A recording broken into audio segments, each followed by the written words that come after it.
রাজার রাজ্যে সবাই গোলাম করতে হবে, রাজার সুনাম না হয় তোমার কল্লা যাবে, বিরাট কঠিন শাস্তি পাবে।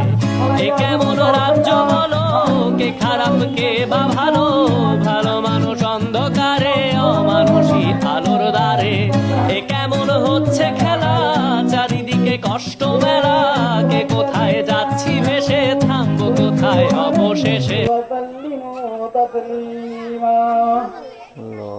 اللهم صل على محمد عبدك ورسولك وصل على المؤمنين والمؤمنات والمسلمين والمسلمات وبارك على محمد ازواجه وذريته قال النبي صلى الله عليه وسلم ارحم امتي بامتي ابو بكر واشدهم في امر الله عمر وارزقهم هيا عثمان واقدهم علي وفاطمه سيده من صالح الجنه والحسن والحسين سيد صالح الجنه.